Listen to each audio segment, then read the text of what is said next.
This is So-jin, whose mother was killed 10 years ago by Jung. The reason was that So-jin's mother possessed magical powers, and So-jin inherited these abilities. Now, So-jin seeks revenge for her mother's death. So-jin had cursed Jung to kill him, and Jung's condition was deteriorating rapidly. To save Jung, a woman named Kang, who came from Japan, played an instrument brought from Korea. At that moment, blood started oozing from So-jin's eyes. So-jin told Jin-hee that something was wrong, and the Korean instrument broke, saving Jung's life. The next day, So-jin met up with Jin-hee at a restaurant. Jin-hee, a reporter, wanted to help So-jin seek revenge for her mother's death. So-jin cursed Kim because Kim worked for Jung. Then So-jin told Jin-hee that her curse had been lifted. The next scene reveals Captain Jun and his team in Kim's office, where they discover his lifeless body. The gruesome details reveal that on his way home, Kim's body contorted unnaturally, breaking all his bones and ultimately snapping his spinal cord, leading to his demise. This horrific event was captured on camera. Meanwhile, Jun and Young visit the morgue, where the doctor informs them that Kim's body was so contorted that conducting the post-mortem was difficult. However, the report reveals that Kim's brain generated a chemical called anandamide, similar to marijuana, which is produced naturally to alleviate pain. The doctor adds that he has never encountered a case where the brain produced this chemical on its own. The scene shifts to Lee, who now possesses a photo of Kim's corpse. He shows it to Chairman Jung, who becomes visibly tense upon seeing it. The chairman makes a phone call and arranges a meeting. It's revealed that he has summoned Kang, the same woman who helped orchestrate the murder of So-jin's mother. Later, we find Jun at home, where he discovers the cap of Kim's pen. He calls Jin-hee to ask where she is, and she responds that she's out for something important. In reality, Jin-hee is following So-jin and witnesses some schoolboys bullying her. Suddenly, So-jin grabs one boy's hand and curses him, causing his nose to bleed. The other boys, frightened, quickly take him away.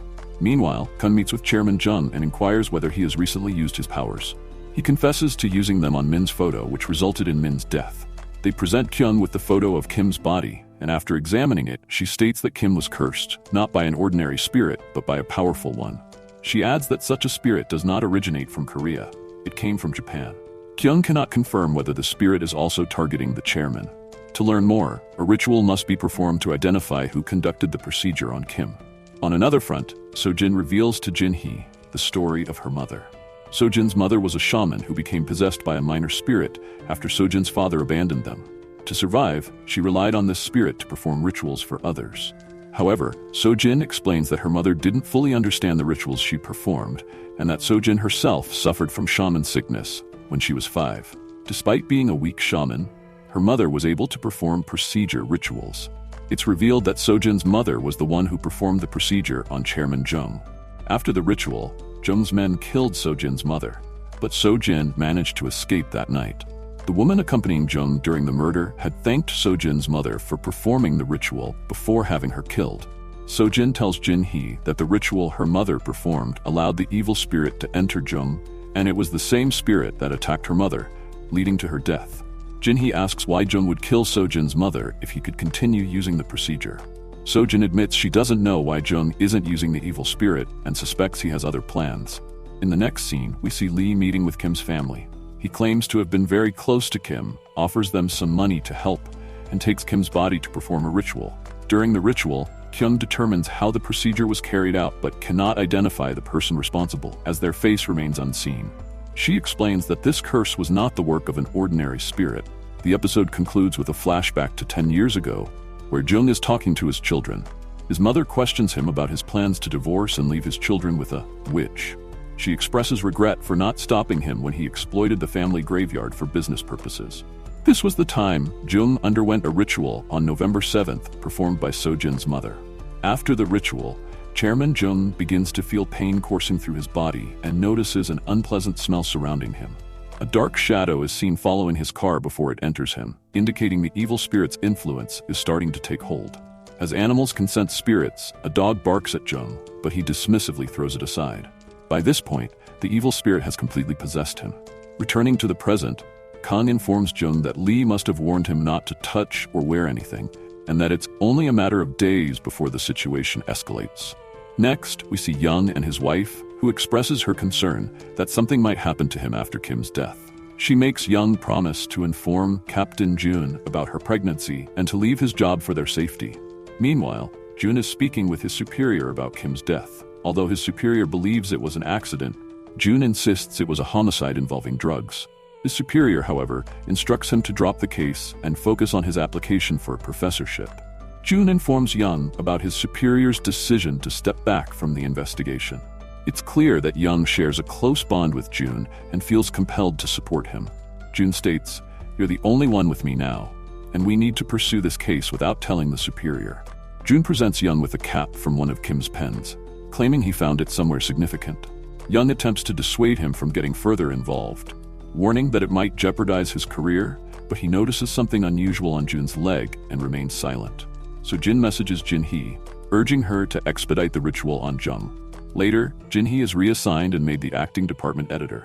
Meanwhile, in Jung's office, Lee has cleared everything out as instructed by Kyung. He tells Jung to remove his clothes and leave them in the back room, promising to bring him new attire. Although Kyung advised Jung to avoid going outside, he feels compelled to be present for Forrest's upcoming IPO in a week, making it impossible for him to remain sequestered.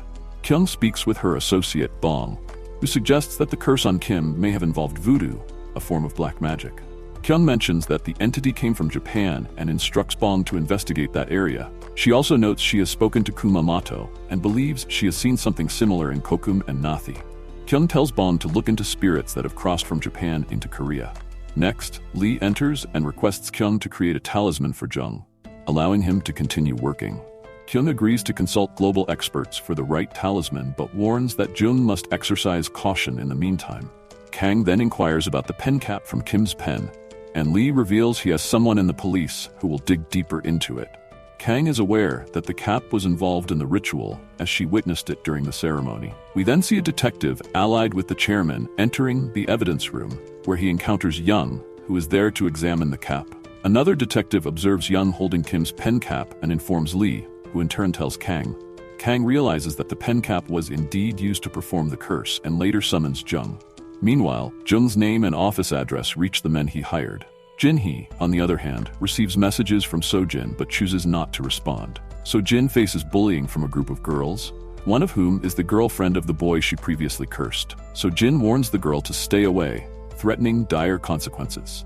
The girl, seeking revenge, learns from a friend about the Forest of Curses. The scene shifts to Young meeting a programmer from Forest. Young calls Jun to confirm that the cap belonged to Kim's pen. He then questions the programmer about the Forest of Curses. The programmer explains that Forest is a social media network that initially struggled for popularity, but gained traction after launching a curse app. This app allows users to curse others by posting their photos and names, with those receiving the most likes believed to be cursed. While the exact workings of the app remain unclear, users have reported that those they wish to curse have indeed experienced misfortune. The programmer also reveals that, upon Forest's establishment, developers were instructed to manipulate curse posts for increased visibility, even creating ghost accounts to artificially inflate likes. Later, Young receives a call from Jin-hee asking for a picture of Kim's dead body, which he sends her. Afterward, upon arriving home, he notices a car parked outside.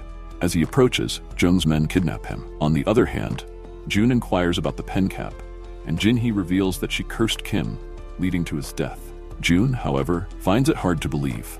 Jin-hee then asks her husband where the cap is, and he informs her that it's with Young. Just then, Jun receives a call from Young's wife, who tells him that Young was just outside their house but has now gone missing. His phone is off, though his car is still parked there. Meanwhile, Jung's men are brutally assaulting Young, who is helplessly watching. They demand to know where he found the pen cap, but Young refuses to divulge any information. In a fit of rage, Jung orders his men to kill Young's family. When they untie Young, he seizes the opportunity to attack one of his captors and manages to escape. However, Jun uses his dark powers to regain control over Young, causing him to be struck by a truck, resulting in his immediate death. Later, Jun discovers Young's lifeless body and is devastated. Young's wife asks Jun if Young had mentioned his plans to quit his job. He had promised her that after their baby was born, they would open a shop together, but now she finds herself alone and grieving. Overwhelmed with guilt, Jun realizes that Young's death is on him, and Jin-hee, who has been observing, feels the same way. In response, she calls Sojin, insisting that they must perform the procedure on Jung immediately. Next, we see Kumamoto, a Japanese individual Kang had mentioned, arriving with the item she requested. In a subsequent scene, Jun investigates the location of Young's death, but finds no surveillance footage. The incident occurred near a highway, and they uncover traces of Young's blood at the scene, along with his phone. Elsewhere, Kang informs Jung that a Japanese professor has shared crucial information with her.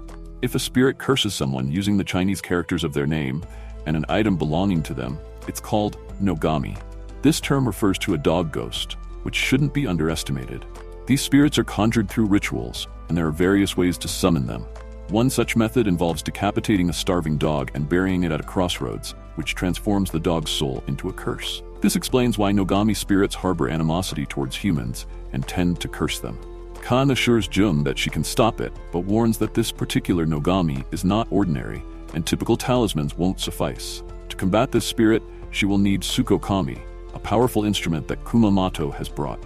Kang instructs Jung to avoid meeting anyone or sharing his belongings, advising him to use only disposable items that he should discard afterward.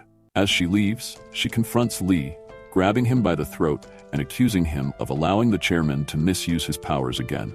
She explains that the chairman can kill anyone simply by thinking of them, as long as he has seen them once.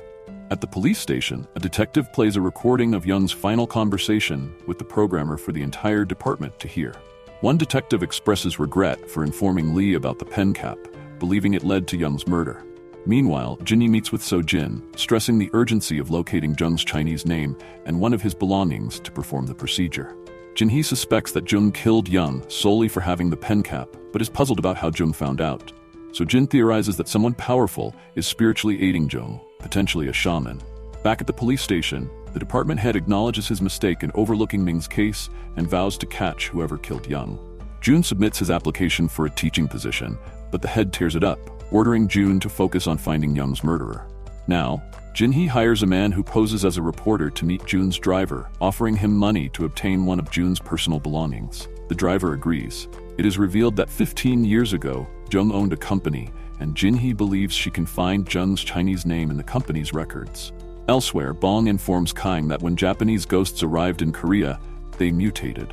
Most of these spirits trace their origins to Busan, particularly Asingdong, which is home to a Japanese graveyard. Kan realizes that Asingdong is where Jung, the chairman, grew up, and it's the same location where Sojin's mother performed the ritual. Now, they can track down the person who performed the procedure, because only Sojin's mother, a shaman from Isingdang, conducted the ritual on the chairman. Jinhee goes to John's old office, where she discovers tax papers revealing John's identity, along with a Chinese letter addressed to Jung. Meanwhile, Jung's driver notices Jung's lighter and contemplates stealing it. Later, Jung attends a dinner meeting, during which his driver buys a similar lighter. As the meeting progresses, an odd smell starts emanating from Jung. John's partner orders candles and a group of girls joins them, also noticing the strange odor. They offer Jung a drink, but he declines, stating he can't drink for a few days. When they threaten to pull their investment from Jung's company, he reluctantly gives in and takes a drink. While Kim is smoking, he searches for a lighter, and Jung offers his, but it fails to ignite, prompting Kim to discard it. However, Jung retrieves his lighter, unwilling to part with something he has used. After the meeting, we see that Jung has overindulged, and his driver takes him home. Jung, now unconscious, switches his lighter with one similar to his. When Jung finally regains consciousness and lights a cigarette on his terrace, he realizes the lighter isn't working, meaning it's not his. He calls his driver, who has already given the lighter to one of Jinhee's men. When Jung questions his driver about the lighter, the driver feigns ignorance. At that moment, Jung receives a call from Lee, informing him that he has reached the instrument office. Jung heads there, while Jinhee informs Sojin that she has obtained Jung's lighter. Sojin immediately asks to meet her. A confrontation between the two shamans is imminent. As John enters his room, Sojin curses him, causing Jung's body to stiffen. They restrain Jung, and Kan begins to play an instrument to summon her spirit, intending to combat the one cursing Jung. The atmosphere grows tense, and Jung's condition worsens. Meanwhile, the red lines on Sojin's hand deepen, and blood trickles from her eye. Simultaneously, the instrument Kang is playing shatters, causing all the glass around to break. Sojin informs Jinhee that something has gone awry, and as blood begins to flow from Sojin's mouth, she collapses. On the other hand, Jung appears to recover, as Kan manages to reverse the curse onto Sojin. We then see Bang, Kang's associate, visiting Sojin's village, where he learns more about her mother. The village women reveal that Sojin was born a gifted shaman, attracting visitors who sought her rituals.